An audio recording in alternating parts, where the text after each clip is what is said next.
Jadi pertemanan apa ketika teman-teman tahu kok saya tuh bipolar, ada yang menjauh, ada yang makin mensupport saya kayak gitu. Jadi kayak waktu itu saya ingat banget teman saya bilang, aku udah kentara loh kalau kamu tuh bipolar dari kamu awal semester 1 di kuliah gitu. Jadi kayak dia tuh makin support dah, maksudnya kayak eh, pokoknya support penuh lah, pokoknya kayak ketika saya manik tuh kadang-kadang saya terlalu ekspresif di Instagram, di sosial media gitu, dia ngingetin, Pet, kamu udah minum obat kayak gitu, jadi lebih Oh, care gitu. Karena yang ninggalin tuh juga, ih males ah temenan sama orang gila, pernah saya di.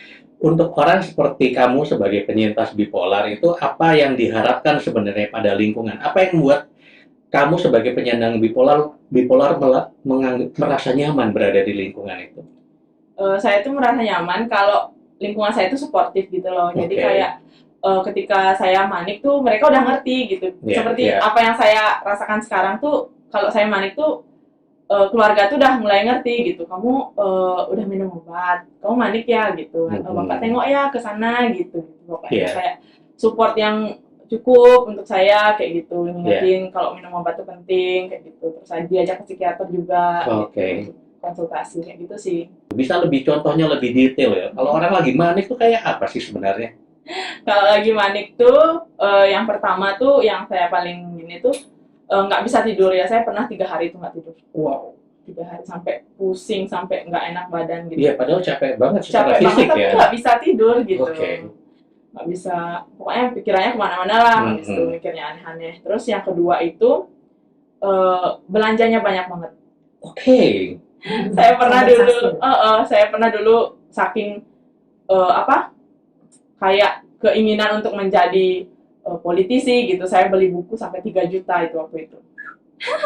Akhirnya bapak saya sih yang baca sekarang, jadi ya lebih bermanfaat gitu. Iya. Terus yang ketiga itu energinya tidak habis-habis. Jadi Oh, oke.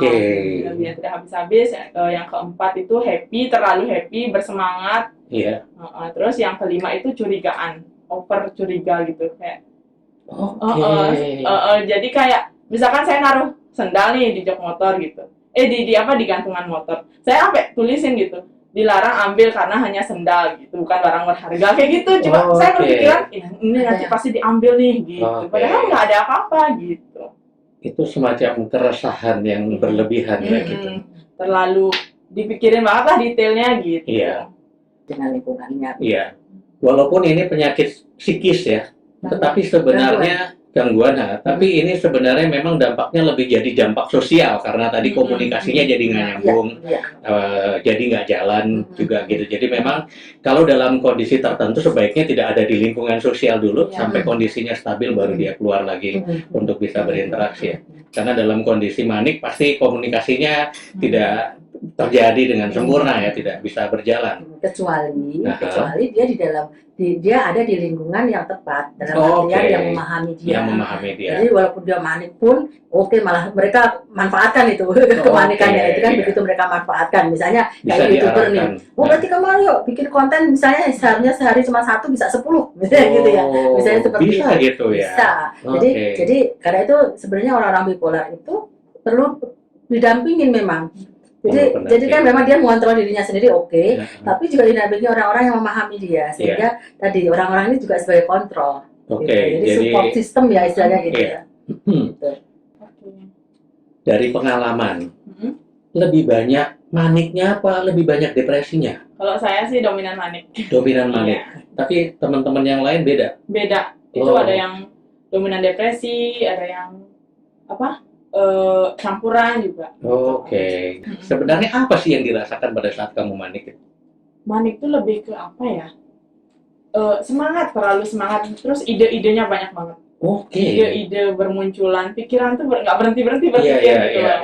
Otak tuh nggak berhenti. Tapi itu idenya ide yang realistis atau yang fantastis gitu. Kadang idenya tuh ada yang realistis, ada yang enggak. Jadi kayak itu udah biasa. Kalau manik itu pasti tak tulis.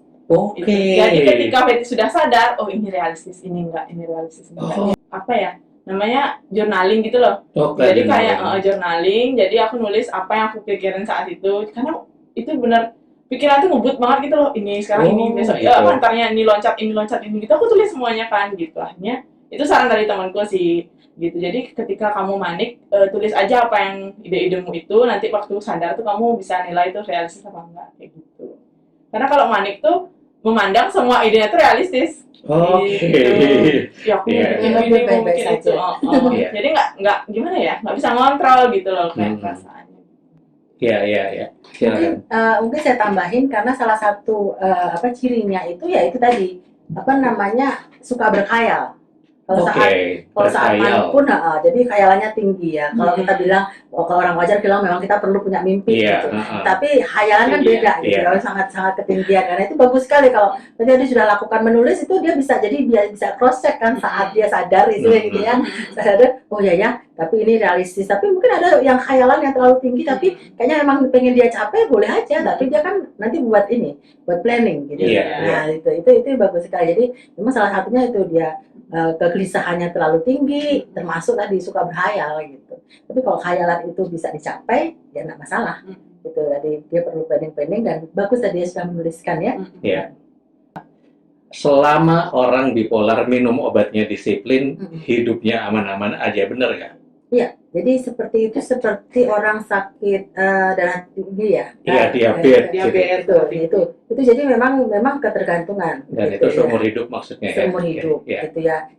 Jadi memang soalnya saat ini ya mungkin Iya. karena sebenarnya belum diketahui untuk cara yang tepat untuk penanganan. penanganan. Tapi salah satunya karena saat manik sama depresi perlu bantuan obat Iya. seperti itu. Jadi memang tadi memang ya kalau kita bilang tapi semoga enggak ya satu kali benar-benar bisa disembuhkan gitu. Tapi untuk saat ini memang begitu belum ditemukan ya, atau masih dalam proses. Ya. Gitu. Jadi pertanyaan tadi sempat disinggung nih, ini genetik apa bukan gitu kan? Jadi sebenarnya ini turunan atau enggak gitu, itu gimana tuh? Kalau menurut penelitian sih kata dokter Betty itu genetik itu 85%. Oh, 85%. Tinggi ya? Tinggi. Terus kata Bunda juga tadi benar lingkungan dan juga kadang-kadang kepribadian tuh bisa berpengaruh juga tentang bipolar. Jadi kayak orang yang overthinking gitu kayak apa ya, kayak lebih mudah gitu loh mengalami bipolar gitu. Jadi kayak adik Betty itu jadi kayak kan karena genetik nih. Jadi adik Betty itu pernah satu ketika tuh setelah COVID, jadi kan sekolah beralih dari offline jadi online. Itu adik Betty itu benar-benar kayak nggak mau belajar. Kayak Betty dulu Betty kalau mau ulangan tuh kan sakit gitu. Dia kayak gitu.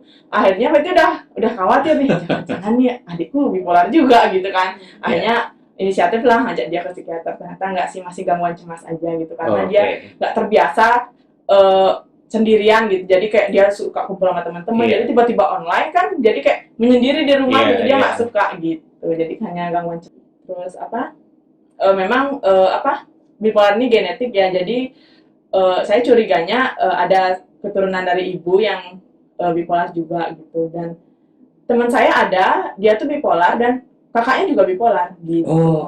Ternyata ada genetik, yang memang dalam.